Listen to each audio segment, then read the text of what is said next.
Dear students, today we are going to discuss ND Mathematics Unit First Algebra Set Theory. Okay students, तो students हमने अभी तक 4 lecture इस unit पर complete कर लिए हैं। आज हमारा लेक्चर नंबर 5 है। ओके, तो अभी तक हमने सेट थ्योरी में सेट देखा और उसके बाद में हमने उसके टाइप्स भी देखे और हमने कुछ क्वेश्चंस भी देखे। आज हमारा टॉपिक होगा cardinal number of a finite set. क्या होगा? Cardinal number of a finite set. ठीक है, तो कार्डिनल नंबर, किसी सेट का कार्डिनल नंबर क्या होता है ये देखेंगे, फिर इसके बाद में हम इक्विवेलेंट सेट भी देखेंगे और इन पे बेस्ड क्वेश्चंस भी देखेंगे। ठीक है, तो डेफिनेशन हमारी क्या है?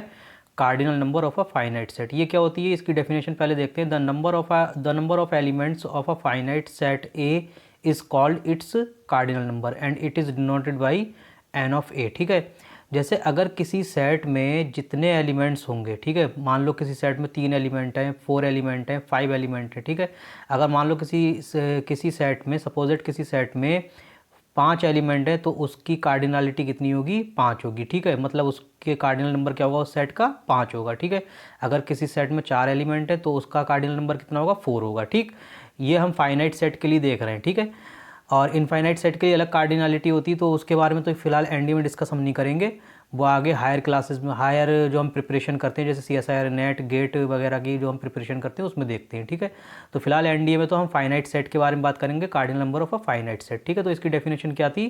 The number of elements of a finite set A is called its cardinal number. ठीक है, किसी सेट में जितने एलिमेंट्स होंगे उन एलिमेंट्स की संख्या यानी नंबर क्या कहलाएंगे?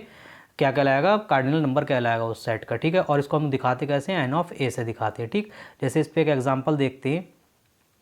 एक एग्जांपल देखना इस पर। मेरे पास में सपोज दैट कोई सेट है ए इक्वल टू, जिसमें एलिमेंट है 2 4 5। ठीक है, अब ध्यान से देखना इस सेट में कितने एलिमेंट है? 1 2 3। ठीक है, 3 एलिमेंट है तो इसकी कार्डिनलिटी कितनी हो जाएगी, यानी इसका कार्डिनल नंबर कितना होगा? 3 होगा। ठीक, अब जो एक और एग्जांपल देखना, जैसे मेरे पास में एक सेट है एक्स जिसमें एलिमेंट है 1 2 4 6। ठीक है, इसमें देखना इस सेट में कितने एलिमेंट्स हैं? 1 2 3 4। ठीक है, 4 एलिमेंट है तो इसकी कार्डिनलिटी कितनी होगी, यानी कार्डिनल नंबर इसका कितना होगा? 4 होगा। ठीक है, तो ये होती है किसी सेट की कार्डिनलिटी, किसी फाइनाइट सेट की कार्डिनलिटी या उसका कार्डिनल नंबर। ओके, तो अब हम इस पे बेस्ड कुछ क्वेश्चंस देखते हैं जो हमारे एग्जाम में आने के जो हमारे एग्जाम में आते हैं जिस टाइप के क्वेश्चन। ठीक है, तो इसको नोट कीजिए।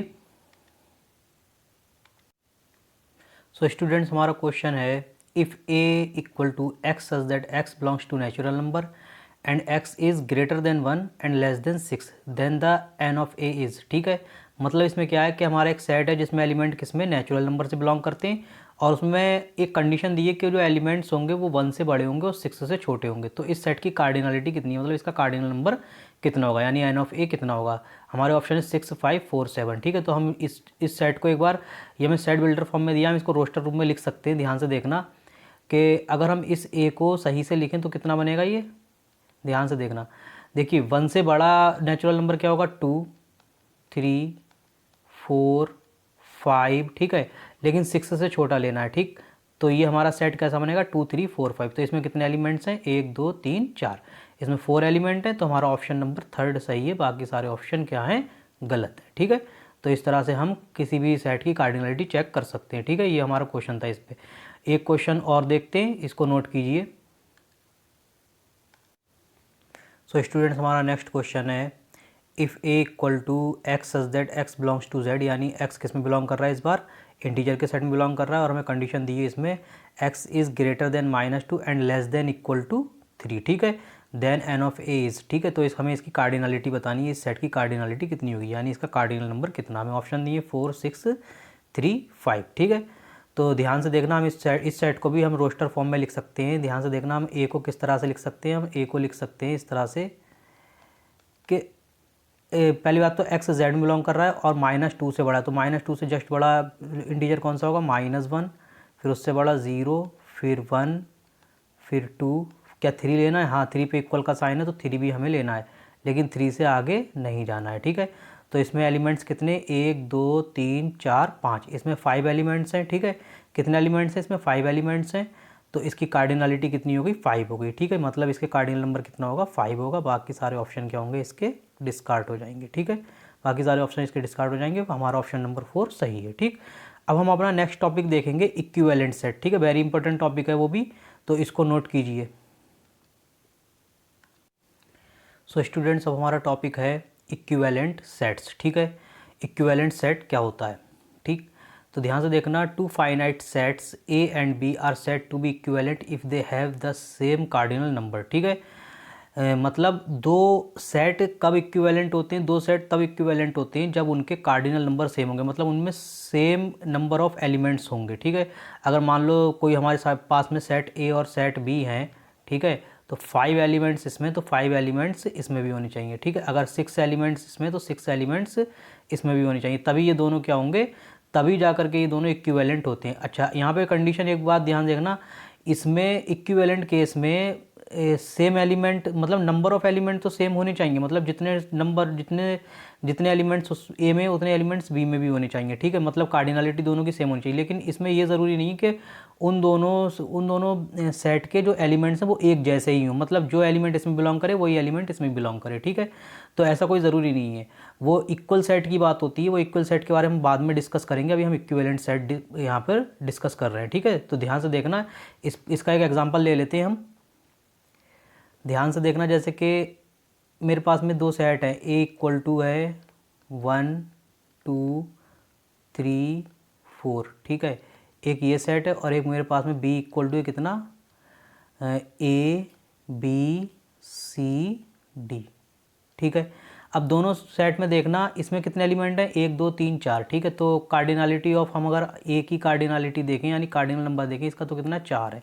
अब बी की अगर हम बात करें तो बी में कितने एलिमेंट हैं, देखिए element A B C D है, लेकिन इसके काउंटिंग अगर हम करें तो कितनी है, 1 2 3 4। ठीक है, तो अगर हम देखना चाहें तो इसमें जो है कार्डिनलिटी ऑफ बी भी कितनी है, यहाँ पर 4 ही है। ठीक है, क्योंकि इसमें भी 4 एलिमेंट है। अब देखना, इसमें सेम एलिमेंट नहीं, इसमें 1 2 3 4 बिलोंग कर रहा है, इसमें A B C D belong कर रही है। ठीक है, तो इक्विवेलेंट सेट में ये ज़रूरी नहीं है कि सेम टाइप के एलिमेंट्स ही हों। ठीक है, लेकिन नंबर ऑफ एलिमेंट्स सेम होने चाहिए, मतलब दोनों में जितने ए में एलिमेंट हों उतने बी में भी एलिमेंट होने चाहिए। अब यहाँ देखना, सिंस यहाँ पे हम एक बात देख रहे हैं कि cardinality of A cardinality of B के इक्वल है। ठीक है, तो हम क्या कह सकते हैं कि ए और बी क्या है, इक्विवेलेंट सेट है। ठीक है, तो ये थी इसकी डेफिनेशन। अब हम इस पे बेस्ड क्वेश्चन देखते हैं, जिस टाइप के क्वेश्चन हमारे एग्जाम में आ सकते हैं। ठीक है, तो इसको नोट कीजिए। सो स्टूडेंट्स, इस पर हमारा क्वेश्चन है, ध्यान से देखना, if a equal to x such that x belongs to z and x is greater than -1 and less than 3, ठीक है, and b equal to x such that x belongs to natural number and x is greater than 1 and less than equal to 4, be two sets, then a and b are not equivalent sets, a and b are not equivalent sets, sorry यहाँ पर not नहीं लगा होगा, option B या option में से हम not काट दे रहे हैं। ठीक है, ध्यान से देखना, इस वाले में से हम नॉट हटा दे रहे हैं। ठीक, मतलब ऑप्शन ए में क्या दिया है, A and B are not equivalent sets, and a option second में दिया है A and B are equivalent sets. ठीक है, और ऑप्शन थर्ड में दिया है A and B are equal sets, and option 4 में नन ऑफ दिस। मीन्स इसका क्या है, मीन्स ये है कि हमारे पास में दो सेट हैं, पहला सेट है ए जिसमें एलिमेंट इंटीजर में बिलोंग कर रहे हैं, और कंडीशन दी है यहाँ पर कि x -1 से बड़ा होगा और 3 से छोटा होगा। ठीक है, दूसरा सेट हमारा बी है जिसमें एलिमेंट नेचुरल नंबर में बिलोंग कर रहे हैं, और इसमें क्या कंडीशन दी है कि हमारा जो x होगा वो 1 से बड़ा होगा और 4 के बराबर या उससे छोटा होगा। ठीक है, तो हमें ये 4 ऑप्शन दिए, तो हमें इसमें से कौन सा ऑप्शन करेक्ट है हमें ये बताना है। ठीक है, कि मतलब ए और बी इक्विवेलेंट नहीं है, पहला ऑप्शन ये है, दूसरा दिया है कि ए और बी इक्विवेलेंट है, तीसरा दिया है ए और बी इक्वल सेट्स हैं। लेकिन देखिए, इक्वल सेट के बारे में अलग से डिस्कस करेंगे, लेकिन मैं आपको यहीं पे बता दूं, इक्वल सेट के लिए सेम नंबर ऑफ एलिमेंट्स भी चाहिए और एक ही जैसे एलिमेंट चाहिए, मतलब जो एलिमेंट ए में हो वही एलिमेंट बी में भी होने चाहिए। ठीक है, और जितने एलिमेंट ए में उतने ही एलिमेंट बी में भी होने चाहिए, तब हमारे दो सेट इक्वल होते हैं। फिलहाल हम इसके बारे में बाद में डिस्कस करेंगे, लेकिन हम यहाँ पे देखना किस तरह से इस क्वेश्चन को सॉल्व करते हैं। ठीक, तो हमारा जो ए पार्ट दिया है, मतलब जो हमारा ए सेट दिया है, उसमें देख लेते हैं। सेट ए में का अगर हम रोस्टर फॉर्म लिखें तो कैसे बनेगी, देखना, -1 से बड़ा और इंटीजर बिलोंग कर रहा है, तो -1 से बड़ा एलिमेंट क्या होगा, 0 1 2। ठीक है, 0 1 2, -1 से बड़ा 0 आ जाएगा, 0 से बड़ा 1, 1 से बड़ा 2, लेकिन 3 से हमें छोटा लेना है, बस यहीं तक ये सेट कंप्लीट हो जाता है। ठीक, अब हम बी की बात करें, सेट बी की अगर हम बात करें यहाँ पर, तो सेट बी में देखना नेचुरल नंबर बिलोंग कर रहा है एक्स और 1 से बड़ा है, तो 1 से बड़ा क्या आएगा 2 3 और 4 पे क्या दिया है, 4 पे हमें दिया है लेस देन इक्वल टू, मतलब x is less than equal to 4, मतलब 4 एलिमेंट भी इसमें बिलोंग करेगा। ठीक है, अब ध्यान से देखना कार्डिनलिटी अगर हम एक ही देखें तो इसमें कितने एलिमेंट है, 1 2 3 है, तो हम यहाँ पे साफ देखते हैं कि number of elements in A कितने हैं 3 और number of elements in B भी कितने हैं 3 हैं। तो ध्यान से देखना इन दोनों की कार्डिनलिटी क्या है, यहाँ से सेम है, since N of A equal to N of B, मतलब cardinality of set A equal to cardinality of set B, मतलब क्या ये दोनों सेट क्या होंगे, इक्विवेलेंट सेट होंगे क्योंकि इनकी कार्डिनलिटी सेम है। ठीक है, तो ऑप्शन सेकंड सही है हमारा, ऑप्शन 1 गलत है। ठीक, लेकिन ऑप्शन थर्ड के बारे में आपको फिर से बता दूं कि इसमें एलिमेंट सेम तो हैं, लेकिन सॉरी नंबर ऑफ एलिमेंट तो सेम है, मतलब 3 इसमें 3 इसमें, लेकिन सेम एलिमेंट नहीं है, इसमें 0 1 2 इसमें 2 3 4 है, तो इक्वल तो नहीं होंगे। इक्वल के बारे में बाद में भी डिस्कस करेंगे, लेकिन ये ऑप्शन यहाँ पे सब गलत हैं, सिर्फ हमारा ऑप्शन नंबर सेकंड सही है। ठीक है, इसके बाद में हम एक और क्वेश्चन करते हैं, तो इसको नोट कीजिए।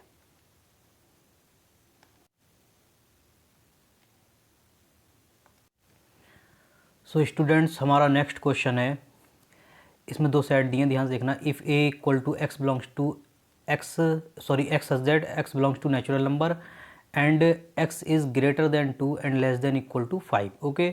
एंड सेकंड सेट दिया है हमें B equal to y such that y belongs to Z and y is greater than equal to 5 and less than 2, B 2 sets then.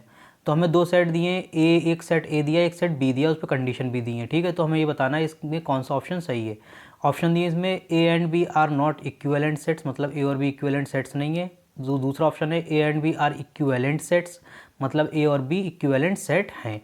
तीसरा ऑप्शन दिया है कि cardinality of A is greater than cardinality of B, मतलब A का cardinal number B के cardinal number से बड़ा है। और ऑप्शन 4 है हमारा नन ऑफ दिस, मतलब इसमें से कोई सही नहीं है। तो हमें ये बताना है इसमें से कौन सा ऑप्शन सही है। ठीक है, तो ध्यान से देखना, अगर हम ए की बात करें तो ए को हम फिर से रोस्टर फॉर्म में लिख सकते हैं। ध्यान से देखना, एक्स नेचुरल नंबर बिलोंग कर रहा है और 2 से बड़ा है। ठीक है, 2 से बड़ा नेचुरल नंबर क्या होगा 3, फिर 3 से बड़ा 4, अच्छा इसमें 5 पे इक्वल का साइन लगा हुआ है तो 5 एलिमेंट भी इसमें आएगा और 5 से आगे हमें नहीं जाना है। ठीक है, तो हमारे इसमें ए में कितने एलिमेंट आ गए 3 आ गए। तो कार्डिनलिटी की अगर हम बात करें तो ए की कार्डिनलिटी यहाँ पर कितनी है 3 है। ठीक है, अब हम सेट बी की बात करें तो सेट बी किस तरह से दिया है हमें, इसमें दिया है कि जो एलिमेंट इसका वाई है वो जेड में बिलोंग कर रहा है, यानी इंटीजर में बिलोंग कर रहा है, और ये कहाँ से शुरू हो रहा है, ये 5 से बड़ा है या फिर -5 से बड़ा है या -5 से -5 के बराबर होगा। ठीक है, तो -5 से स्टार्ट करते हैं इसे, क्योंकि यहाँ पे इक्वल का साइन लगा है, -5, फिर -5 से बड़ा क्या हो जाएगा -4, फिर इससे बड़ा -3, फिर -2, फिर -1, फिर 0 और फिर उससे बड़ा 1, लेकिन 2 से छोटा लेना है क्योंकि 2 पे इक्वल का साइन लगा हुआ है, तो ये और ये सेट यहीं पे कंप्लीट हो जाएगा। ठीक है, तो यहाँ पर देखना, अगर हम बी की कार्डिनलिटी की बात करें तो बी का कार्डिनल नंबर यहाँ से देखना, ध्यान से देखना कितना है, 1 2 3 4 5 6 7, 1 2 3 4 5 6 7। ठीक है, तो इसकी कार्डिनलिटी कितनी है 7 है। ठीक, तो यहाँ से देखना, यहाँ से हमारा एक बात तो पता चल गई कि ए और बी जो हैं इक्विवेलेंट सेट नहीं होंगे। क्यों, क्योंकि कार्डिनलिटी ऑफ ए और कार्डिनलिटी ऑफ बी ये दोनों क्या हैं, ये दोनों इक्वल नहीं है। और ध्यान से देखना, इसमें हमें एक बात और पता चली, हमें इस ऑप्शन के लिए भी देखना है, थर्ड ऑप्शन के लिए, कि बी की कार्डिनलिटी ए की कार्डिनलिटी से बड़ी है, क्योंकि बी का कार्डिनल नंबर 7 है और ए का कार्डिनल नंबर 3 है। तो यहाँ से देखना बी की कार्डिनलिटी ए की कार्डिनलिटी से बड़ी है। ठीक है, तो ऑप्शन नंबर जो हमारा ऑप्शन फर्स्ट था A and B are not equivalent set, तो इक्विवेलेंट सेट तो ये नहीं है क्योंकि इसकी कार्डिनलिटी 3 इसकी कार्डिनलिटी 7 है और इन दोनों की कार्डिनलिटी सेम नहीं है। तो ऑप्शन 1 हमारा यहाँ से क्या हो गया, सही हो गया। ऑप्शन सेकंड गलत है क्योंकि ये इक्विवेलेंट सेट नहीं है। और ऑप्शन थर्ड पे देखना, ऑप्शन थर्ड में दिया है कि cardinality of A is greater than cardinality of B, but हमने ऑब्जर्व करा कि cardinality of A is less than cardinality of B, तो इससे हमारा ऑप्शन थर्ड भी क्या है, गलत है, और ऑप्शन 4 भी गलत हो गया क्योंकि इसमें हमारा एक ऑप्शन सही है। कौन सा है, पहला वाला सही है कि A and B are not equivalent sets. ठीक है, तो आज का लेक्चर हम यहीं कंप्लीट करते हैं और नेक्स्ट लेक्चर में भी हम कंटिन्यू अपना जो हमारी यूनिट फर्स्ट अलजेब्रा है जिसमें हम सेट थ्योरी पढ़ रहे हैं इस पे आगे डिस्कस करेंगे। और अब हम जो है इसमें सेट थ्योरी में हमने अभी तक टाइप्स ऑफ सेट देख लिए, इक्विवेलेंट सेट भी देख लिए हमने। अब हम इसके बाद में सबसेट स्टार्ट करेंगे। ठीक है, जो कि अपने आप में एक वेरी इंपॉर्टेंट टॉपिक है। ठीक, तो थैंक यू, और वीडियो को लाइक एंड चैनल को सब्सक्राइब कीजिए। Thank you.